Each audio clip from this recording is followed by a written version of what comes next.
London. Iran's supreme leader, Ayatollah Ali Khomeini, has blamed unnamed foreign enemies for the anti-government protests that have swept his country for the past week, putting the demonstrators at risk of being accused of espionage or treason. The accusation resonates for many Iranians, whose country has long been subject to foreign interference, from the American and British-led coup in the 1950s to more recent efforts by the United States and Israel to sabotage Iran's nuclear program. President Trump's public support for the protesters has only reinforced suspicions of a foreign hand at work. While there has been no evidence that foreign governments orchestrated the protests, several countries are now trying to decide how to support a goal they share with many of the demonstrators: a less corrupt, more democratic, and more open Iranian government. The State Department urged Iran on Tuesday not to restrict access to social media services like Instagram and messaging platforms like Telegram, which the protesters have used to spread word of anti-government gatherings.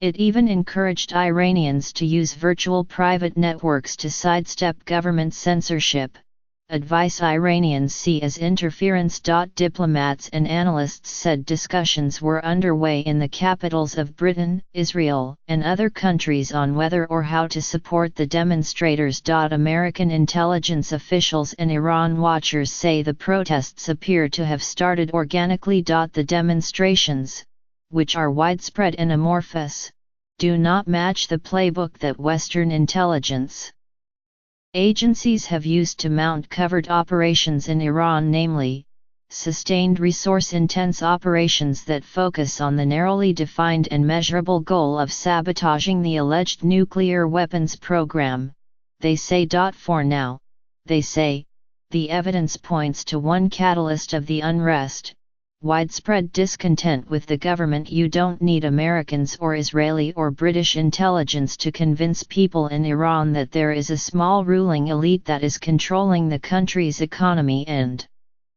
ruining it, says Meir Javdan Far, a lecturer on Iranian studies at the Interdisciplinary Center in Herzliya, Israel. A former American intelligence official said it was implausible that a foreign agency could organize protests in dozens of cities without the Iranian government catching wind of it beforehand. Additionally, Western spy agencies are leery of operations that rely on mass demonstrations, which have a high risk of failure and cannot be easily controlled, the official said. Certainly, the West doesn't have the ground game to engage in that kind of activism, nor do Iran's regional adversaries, said Suzanne Maloney, the deputy director of the Foreign Policy Program at the Brookings Institution and a former advisor to senior State Department officials on Iran. That logic has not stopped Iranian officials from pointing fingers outside their borders. On Wednesday, the government announced the arrest of an unidentified citizen of an unidentified European country who had been trained by espionage organizations in Europe, the Tasnim news agency reported. Iran has also accused Saudi Arabia, its main regional rival, of fomenting unrest. On Tuesday, the head of Iran's National Security Council, Ali Shamkhani, told a Lebanese television station that the Saudis were responsible for 27% of all anti-Iran hashtags on Twitter. The hashtags and social media campaigns cornering the situation in Iran are all in fact being guided by Saudi Arabia, UK, Israel, and U.S., he said. Mr. Shamkhani offered no evidence to support his claim. Iran and Saudi Arabia are openly hostile to each other and are embroiled in opposite sides of regional power struggles in Syria, Yemen, and Lebanon.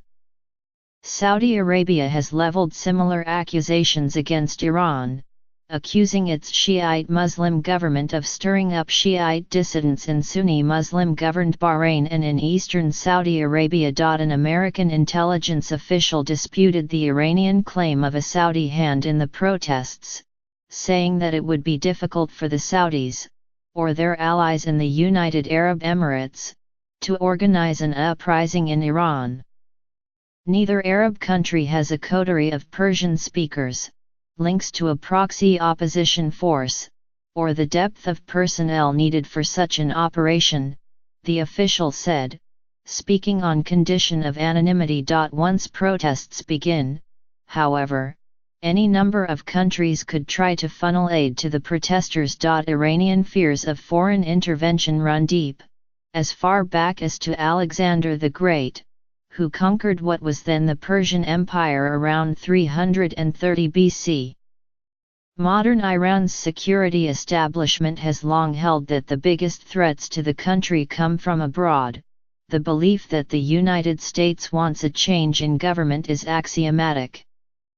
The evidence, as every Iranian schoolchild knows, is the 1953 plot by the Central Intelligence Agency, codenamed Operation Ajax, that overthrew Iran's prime minister and reinstalled the Shah, Mohammad Reza Pahlavi. Since at least 2006, the United States and its allies have undertaken a series of cyber attacks and more traditional strikes against Iranian targets to try to derail the nation's nuclear program.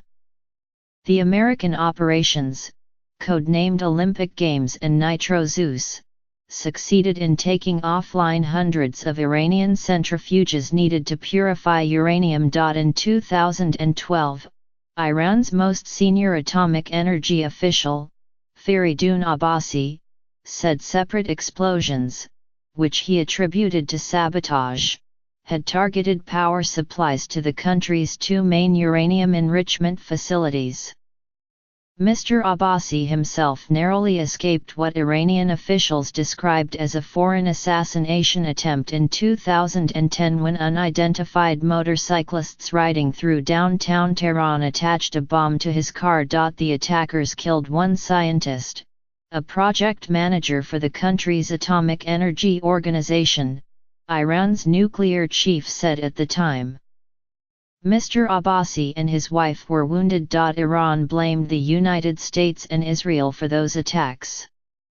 The United States denied responsibility, and Israel did not respond to the accusation. When Iran was confronted with its last major protest movement, the so-called Green Movement of 2009, the government arrested thousands of anti-government activists as well as political leaders, accusing many of them of being foreign spies. Security forces have applied the same charge to rebel groups. Jundullah, a Sunni Muslim group from Iran's ethnic Baloch minority that has claimed responsibility for bombings that have killed dozens of people, has been accused of having ties to the Taliban, Al-Qaeda and the United States. In 2010, Iranian state television broadcast a statement by a captured Jundullah leader who said he had been promised military support from the United States.